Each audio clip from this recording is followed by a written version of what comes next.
Today, I'm going to give you 5 top tips in Final Cut Pro in order to make you a better and much more efficient editor. But before we get right into that, I want to give a big thank you to Pond5. One of the biggest issues I come across is finding the right music for my videos, which is where Pond5 comes in.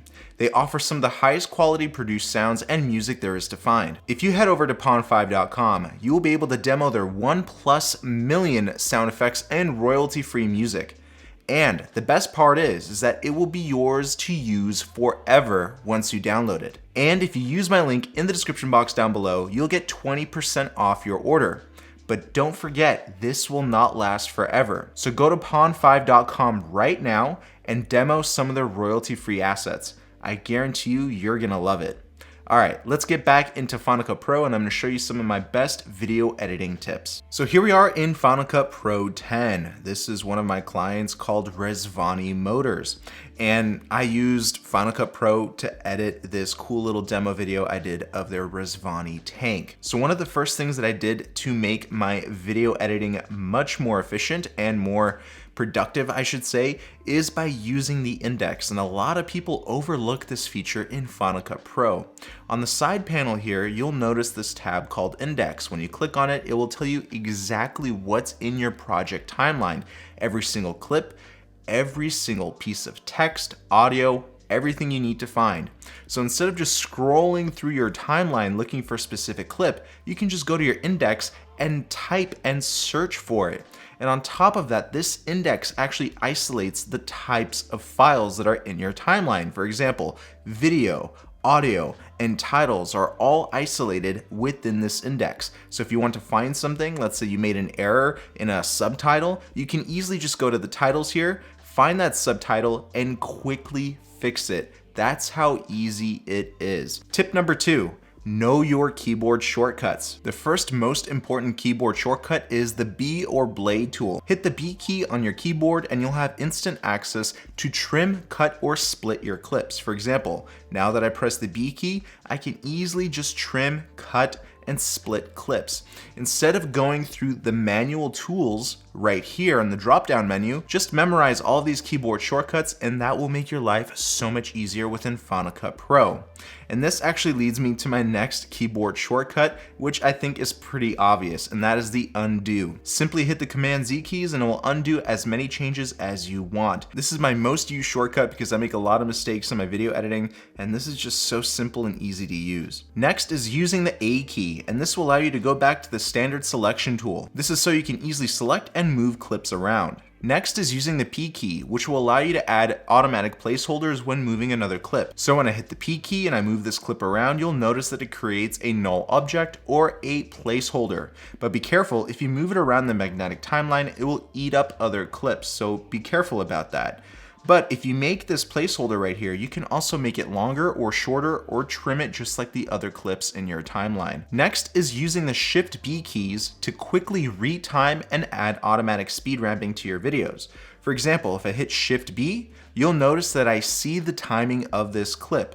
But if I place my mouse or cursor around other parts of the clip and hit the Shift B key one more time, it will split up the clips into different retiming zones. So if I hit the drop down arrow right here, I can hit the reverse fast and it will automatically speed it up to 400% and in reverse speed because this clip was already reversed. You'll notice that it speeds up quite a bit and then goes back to the regular speed of -40% or reversed 40%. You'll also notice that it created these automatic fades. So this will fade into that speed and fade out of that speed. This will create a smooth transition between the 40% all the way up to that 400%. Next, using the up and down arrow keys on your keyboard will automatically send you going throughout the whole entire timeline very quickly. If you notice, if I hit the up key or up arrow, it will take me to the clips before. If I hit the down key, it will take me to the clips after. Next is the Shift H keys, which will automatically create a freeze frame for you. So if you scroll throughout a clip and hit the Shift H key,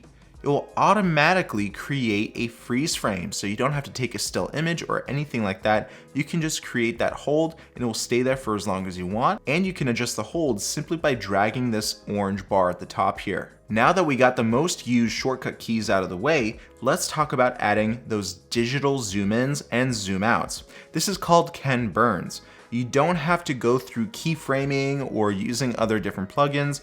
All you simply have to do is select a clip, then go to the crop option and select Ken Burns. You'll notice that the starting clip or the starting frame will be highlighted in green, which is the full frame, the full image, the original image, and then the ending frame is what we crop into, which is highlighted in red.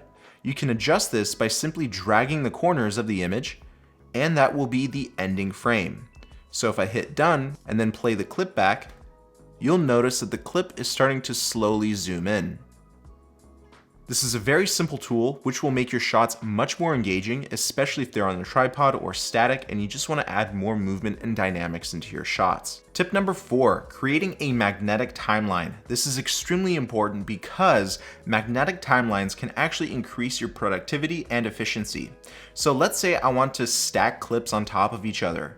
So for example, if I press the option key and drag this clip on top, along with these other ones right here, this will actually automatically make a duplicate of that clip. You can see that now everything is duplicated. And by the way, I want to plug that into my previous tip with the shortcut keys. Just hit the option and drag the clip when it's selected on top of itself, and it will automatically create a duplicate.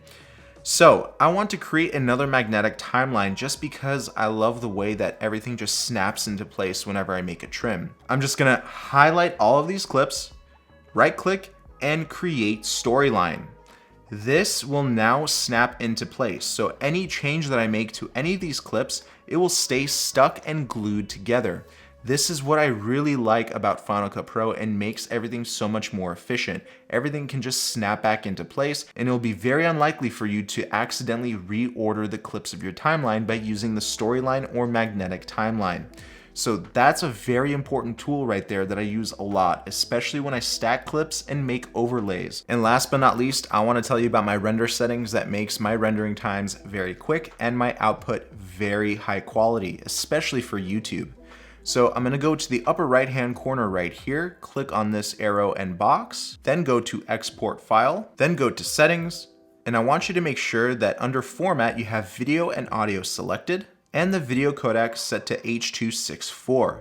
This is exactly what YouTube needs, and it will be easily read by YouTube so that you keep your processing times to the minimum. And that just about does it for my top 5 video editing tips to make your workflow more efficient.